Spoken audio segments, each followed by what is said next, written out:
The Los Angeles Lakers are officially eliminated from playoff contention, which is really unfortunate because I am a Laker fan, but this may be the best thing for the Lakers, honestly. And you might be thinking, like, why would missing the playoffs be the best thing for the Lakers? It is because Anthony Davis and LeBron James can now rest and get prepared for next season and whatever happens. I mean, let's be honest, even if they made the play-in, they are likely not winning two straight games with the team that they have. Even if they did, they're likely getting just stomped out by Phoenix in the first round. So what's the point? Let LeBron at his age get some rest. Let Anthony Davis, who's been dealing with injuries all season, get some extra rest. Let them sort of develop, get their bodies right, get their minds right, and then get ready for next season. Obviously, this trio experiment just didn't work. I think it was a combination of things. I don't think it was solely on Russ or any component. Frank Vogel, I think, is completely gone, and he just did not give proper rotations, proper anything. I mean, I think with the right coach, the right lineups, the right pieces around these three, I think it could have been a lot better. Not saying that they would have been a contender, but I think that they could have been one of the upper teams, maybe a top five seed, something like that. The whole point of getting Westbrook was to alleviate LeBron. The problem is that Frank Vogel never made rotations to where you did that. LeBron and Westbrook were pretty much in the game at all times, except for like little spurts here and there. It was a mess entirely. And at this point, I would just sit all three, let all three rest. Because Westbrook, you're likely going to be trying to trade this season, which he will have a lot of value because he is a free agent after next year. So a lot of teams would love to take on, his 44 million because that's cap space that could be burnt off. Lakers are not going to get a star or anything like that, but they may be able to get some solid role players, hopefully some that can play defense and things like that, which could really be beneficial. They likely need a more well-rounded younger roster as opposed to a third star. Because we've seen that Anthony Davis and LeBron James together are dominant. They can win a championship. They've won a championship.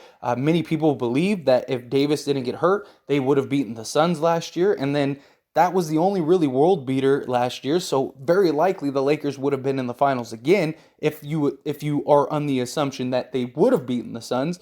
But regardless, you have your two players who are arguably the best in the league. Let the young guys, let the other guys all just play and let them see what happens, see what develops. Find that guy or two that you think maybe I'll keep around. Obviously, Malik Monk, you can make an argument for Stanley Johnson, Austin Reeves, Talen Horton-Tucker, although I wouldn't be surprised if the two of them get traded because those are the Lakers' only real assets are Reeves and Tucker. And if they're trying to make a push for a championship, then very likely you're going to get rid of the two of them, especially Tucker. Tucker, I think a lot of teams really would like because there is a lot of potential. He still is really young, where Reeves is very likely never going to be more than just a role player.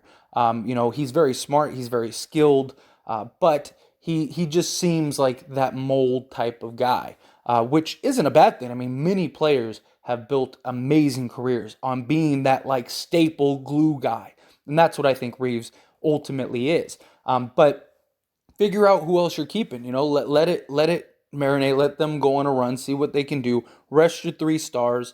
That way, like I said, LeBron and Davis are healthy. They're good to go next season. And then Westbrook, like I said, is most likely gone.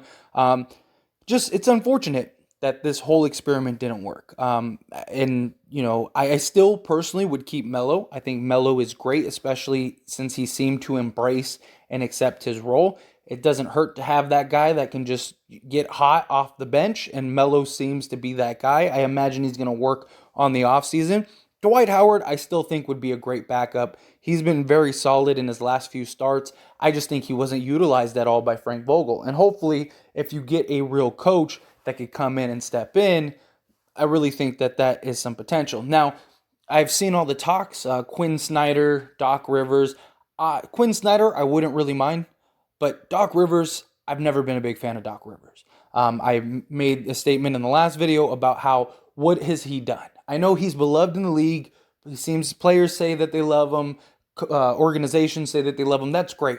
He's probably the greatest guy in the world. I just don't think he's a very good coach. He's always constantly getting out coached by other teams. He hasn't achieved or accomplished anything outside of winning a championship with a team that you could argue didn't even need a coach. Doc Rivers hasn't done anything else since. He had a Clippers team that was arguably the best team in the entire league for 7 years or whatever it was, and didn't win nothing. Didn't get anything to show for it. Didn't even get to a finals. It's not even like he didn't, made the finals and lost. No, he didn't even make the finals. And you had a super team with the Celtics and got one championship out of it. He hasn't really done anything for me. I don't think he's that good of a coach. I know some people feel otherwise, but point out what he's achieved. Tell me what he's accomplished that puts him at the pedestal that people have him at. Where I really think somebody, get another coach outside of him. I would stay away from that. He's going to demand a lot of money, and I just don't think he's the guy. But we will likely keep some pieces from this team. Hopefully we can figure out a way to sign Malik Monk. There are options again with Westbrook. You do have, like OKC, for example, they could just absorb Westbrook's entire salary. You throw a couple second round picks or a future first in the future, and now you just cleared Westbrook off your salary cap, and now you got some money to do other things with. I think that is definitely a possibility. It was something that was talked about during the trade deadline, but at that point, it was like, why? Like, what is the point? And likely you're going to have to give away more at that point than you would just waiting till the offseason. The Knicks trade, many people have thrown out. I actually think that makes a lot of sense for both teams. The Lakers get some pieces that could help, hopefully defend, score, things like that, because the Knicks are going to have to give up some quality guys because they have to match salaries to some degree. And Westbrook is somebody that will be an expiring contract, so it works for the Knicks. The Lakers get some guys to fill around Davis and LeBron. Westbrook gets to go to New York. If the Westbrook experiment works in New York, great, then you can re-sign him. If it doesn't, well, then you just let him go in free agency, and you cleared $44 million off your books, because New York does have a lot of dead contracts. They do have a lot of 3-4 year contracts. Evan Fournier, who I think is great, but not in the role that he's playing in New York. New York doesn't have any of the guys, you know what I mean? That guy that can just go get you 25, 30 a night. Westbrook is that guy. And he has shown that he's still capable of doing so, just not as the third option. If he is the guy in New York, I really think that he has the potential to really do a lot. Not just that, but he is the New York style of guy, just nonstop hard work. New York would love him. And if it works, again, great. If it doesn't, no biggie, he's gone. You cleared your books for $44 million. And it's not like New York is going to win a championship anyway next year. I mean, they're in cap. Besides the cap, they had a great start to the season, and then we saw who they really were. And they're not a team that's even capable of making the playoffs. They're not a good team. Westbrook very likely could lead you to the playoffs, especially with like a Randall and the rest of the guys that they got, because they're probably gonna trade like Alex Burke, maybe Evan Fournier and Derrick Rose, something like that. So you still have the core of your team, which I think is important. And then whatever else. I don't think they're gonna trade Davis. I don't think they're gonna trade LeBron, because you have the two of them. They are arguably, if healthy, the best duo in the league. So you have a real opportunity to compete next year and be in contention. I even said this year, I didn't think that they were going to be the 1, 2, or 3 seed. From day one, I've said that I saw them as like the 4 to 6 range, somewhere around there. Only because they were an older team. Only because LeBron and Davis are going to miss games. We need to build the team next year, and it's going to be hard because there's not a ton of salary cap unless you can just completely clear Westbrook's cap off, which is easier said than done. So let's go on the assumption that they trade for role players. You need to get guys that can win games without LeBron and Davis. Because let's face it, LeBron and Davis are going to miss probably 20 games each next season, if not more. So you need to be able to win out of those, say, 35 games collectively between the two of them. You're going to need to win probably more than half of those. You're going to have to win probably 20 out of like the 30, something like that. So you need to get a team that can do that. And that's the problem, is that this team hasn't been able to do that all year. They haven't been able to get wins without Davis or LeBron. And even with LeBron, like there's no reason LeBron should be putting up 40-point triple-double and the Lakers still lose. A lot of that has to do with LeBron's age. He's not controlling the game the way he is. I also think personally, LeBron, this was just a career year for him personally.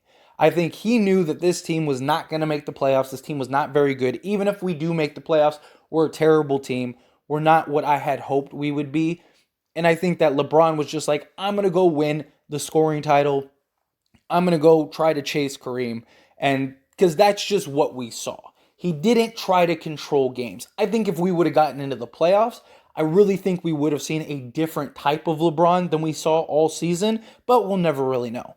But either way, that's my opinion. To basically summarize, I just think that you rest all three because you don't want Westbrook to get hurt or anything like that. You want to trade him. Davis, LeBron, let them take off the rest of the year. Go enjoy, go on vacation, get your mind, get your body right. Let the young guys, let the vets and stuff kind of get their last two raw, figure out like who's worth keeping, who could you see in a rotation, things like that. Like I said, Stanley Johnson, you could Reeves, even though again I think he's traded. Tucker, I think he's traded. Carmelo, I think you keep. Dwight, you probably keep. Outside of that, it's just who else can really deliver. I mean, obviously Monk, but I don't know if we're going to be able to actually re-sign Monk. We'll see how that develops. But Avery Bradley, you can make an argument for. I don't think as a starter, but he could be a decent guy off the bench in spots, stuff like that. But anyway, let me know your thoughts. Let me know your thoughts on the Lakers season, how you feel, what do you think they should do, what do you think they cannot do. All these things I'd love to hear. If you haven't liked this video, hit that like button. Helps me out a lot. Lets me know you enjoy these types of videos, and I truly appreciate it. If you're not subscribed to the channel, hit that subscribe button. Follow up with the bell notification. Stay up to date with all things sports. Join this wonderful community and all of our discussions. See you all in the next one. Thank you.